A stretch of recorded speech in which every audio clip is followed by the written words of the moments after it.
Hey guys, how we all doing? Oh, wait, did you think I wasn't gonna plug the merch? That's right, merch in the description.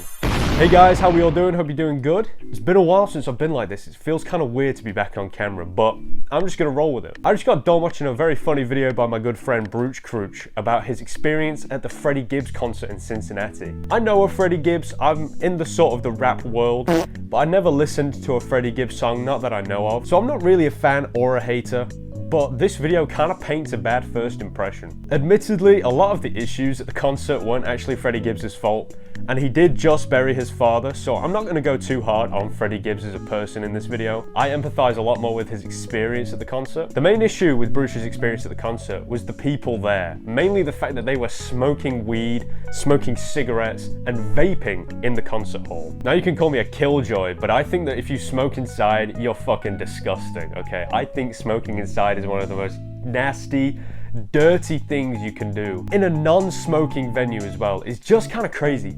And in a non-smoking venue where they give you a smoking area. I mean, that's ridiculous, is it not? I mean, health effects aside, the smell and just the feeling of breathing in people's secondhand smoke is fucking nasty, okay? The first ever concert I went to was the Kid Laroi in Manchester, and I remember the air smelling like vape. It was hot and it was thick. It was summer air that was just thick with vape fume. To be honest, I kind of expected that, you know, Manx, you know how they are. But in the place where Brootch was at, it looked pretty nice. It looked like a decent little upstanding venue. If you smoke in an enclosed space, especially with other people or pets or animals around, I think you're just a scruff. You're just dirty, you know. Go take a shower, go wash. Now, one thing that really kind of irked me in the video was the guy who commented, these shows have hype acts that go on for ages until you can't see straight. But the guy at the show literally stopped an hour and 20 minutes before Freddie Gibbs even got on stage. That's ridiculous. That's not hype until you can't see straight. Add on to that Freddie Gibbs wasn't even there. He was eating his fancy fucking steak dinner. That's crazy, man. I know it doesn't make any real difference whether he's there in the green room prepping or if he's at his steak dinner, but it's just disrespectful, right? You're meant to be at a gig, right? Doors at 7.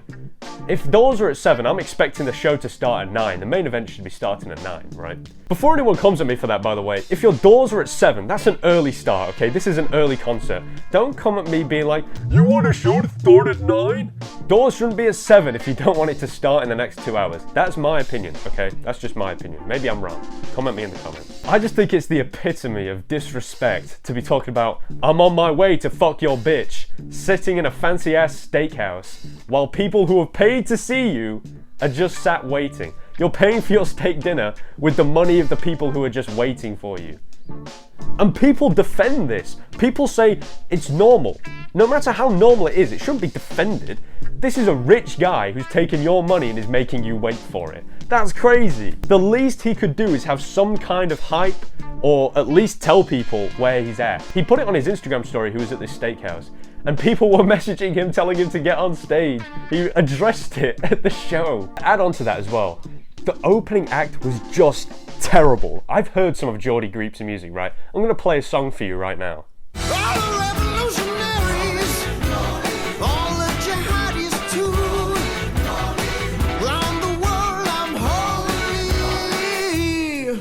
I mean, that's just dog shit. That is just terrible. I don't know what Freddie Gibbs was thinking having him open up for him. That just sounds terrible. The lyrics are awful. It sounds sonically, it's just, none of it's working, honestly. It doesn't even sound like good music to someone.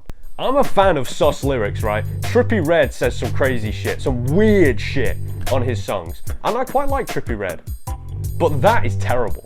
For me, what this comes down to is just simple respect. I mean, respect for your fans from Freddie Gibbs. Just be there, man. You don't have to be out on stage. You could just be in the green room, waiting, sitting. You don't even have to, dude, take a wank or something. What? But I think the majority of it comes down to respect for the people around you. You know, the whole reason this happened in the first place is that the environment was so unbearable with weed smoke that Brootch had to leave. There was a guy in his comments section saying how he had a headache the next day because it was so bad. The fact of the matter is, if you're in a non-smoking venue, don't smoke. If the non-smoking venue provides smoking areas for you, Smoke in the smoking areas. Don't subject other innocent people to your nasty ass breath, your secondhand smoke. It's disgusting. Now I'm gonna make a bit of a bold claim here, and I don't want to sound like the old man shaking his fist at the young people, but I'm gonna say this comes down to Gen Z being too selfish and too entitled, right? Gen Z have gotten just too comfortable with saying no to perfectly reasonable requests. And I think it's an overcorrection to people being used and people being trodden on. I'm not going to get into it, okay? Advocating for yourself and drawing a line is a good thing in general, okay? I think it's good to stand up for yourself, to say no to something stupid, to even break a stupid or bureaucratic rule, right? But a non-smoking rule has very real scientific and medical reasons. People can be asthmatic, people can be recovering addicts, and they don't want to have to breathe in that smoke. And I think some members of Gen Z can be too quick to apply the rule of standing up for yourself and doing your own thing, being independent, and applying it to incorrect situations, unreasonable situations. So yeah, that's about all I have to say today. I just think it's crazy that people are coming at Brootch for this, completely getting the wrong message, thinking he's attacking Freddie Gibbs. Most of the time he's attacking the other people, the people there. So I don't see it really as an attack on Freddie Gibbs. The deadbeat and, you know, the showing his asshole to his ex thing, I've not looked too much into it, so I'm not going to say much on it. But that's just my piece, really. Thank you guys so much for watching. More to come soon. Hopefully more in this sort of format. I quite like this format, actually. Looking at a camera, I feel really pumped and energized doing it. So thank you all for watching. Please do like, share, subscribe, hit the notification bell so you're notified whenever I upload.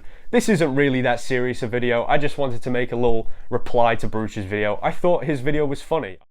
See you later. Thank you.